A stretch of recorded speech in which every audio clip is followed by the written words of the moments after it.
What do you think about the game? Go ahead. Okay. Yeah. The game is nice and neat. Like, there's a lot of interesting interactions that you can do, either with on your turn or on the opponent's turn. Things are a little complicated to get up and running to start, but once you get into it, it runs pretty smoothly and just a lot of neat interactions with it. I like the combat style, seemed kind of interesting. The responses seem kind of intuitive, so you only can do things if it says counter, otherwise you're not doing anything on your bonus turn. It's very nice to know. The art is fantastic on it. Fire you please, so good thing I liked it. The game. I liked how at the end of the game I just felt like everyone was trading haymakers back and forth. Like it was just like bomb after bomb. Yeah, so the game definitely crescendos. Like you're building, and then eventually you get to the point where you have a lot to play, which I didn't think they would at the beginning because it feels like you're always using cards. Yeah. But because of the draw mechanic at the end and the way a lot of the cards that you pull back from the point, you still end up with a lot of things to do. And I knew what he was trying to do, and he knew what I was trying to do. And so I felt like it was just a series of counters until one of us could kind of last one straight. So that part was really fun. What about you? I like how you really have to think about not just what you want to do, but the order you want to do it. Because, I lost because I performed my actions in the wrong order, and that's something I had to learn that if I were to play again like Kingston, I'd have to think about. Because it's one of the task forces, you have to think about not just your point acts in the board, but how they're going to react to what you're thinking. Awesome. So you guys liked it? I like this. I actually enjoyed it. The only thing that I felt like if some of the mechanics were a little bit tighter, so the explanation was easier. Because once you start playing it, it all makes a lot of sense. But as you're trying to learn it before you play it, like if I sat and watched something like I'm sure maybe could turn and play it right now and it'd be fine. But when you're explaining it was a little overwhelming, and so suddenly like you get like 2 rounds in, you're like, oh, okay, this totally makes sense. Yeah. Yes. I get a lot of fun. Fast-paced at times, but it can really go either way at that way. Like one counter can change everything. Yeah, when he cast that spell that totally took over the rest of my turn, I'm like, well, that's when I probably had no more reflected. I think the game is well, it might be confusing at first. It definitely starts to pick up, and you gotta just like understand and RTFC, read the cards. Once you understand that, the effects just kind of it all roll in. Sari, once you read the card and understand how your trade works, it goes so much faster. Yeah, Like a lot faster. Yeah, but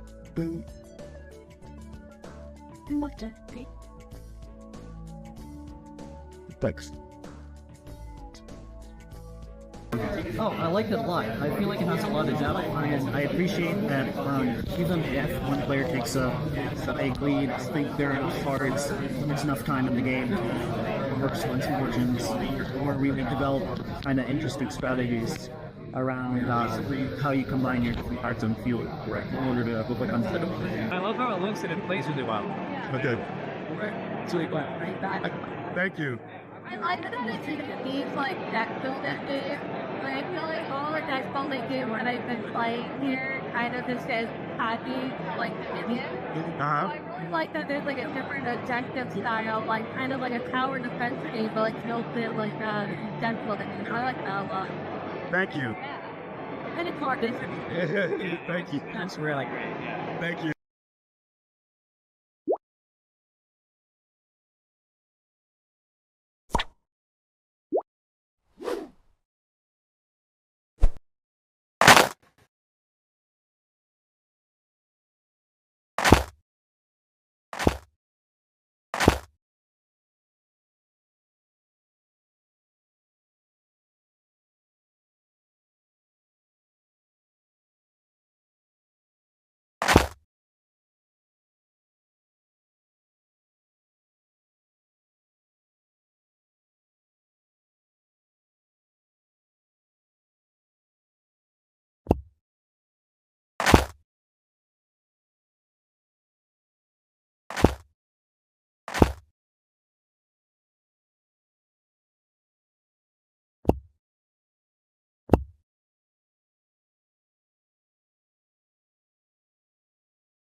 I am a sand mage from the clan of the Asur, we are known as the Unseen.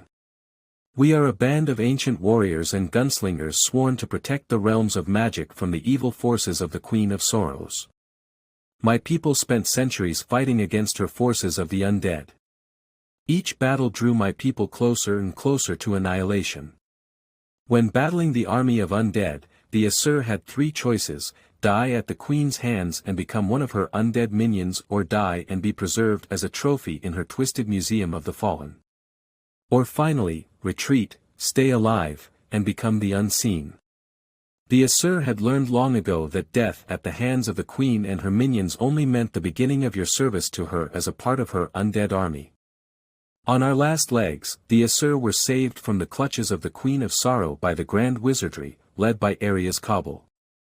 In return for this help, Arias asked us to join forces with him against the 12, an army of rogue members from the first 12 houses of magic who sought to seize magic for themselves. This need by the 12 to control magic at any cost created a schism within the great houses of divination and led to the first spell wars. And for our aid in this endeavor, Arias promised my people that he would help us defeat the scourge of the undead that had plagued our lands for centuries. He promised he would help us vanquish the Queen of Sorrows. His promises were lies.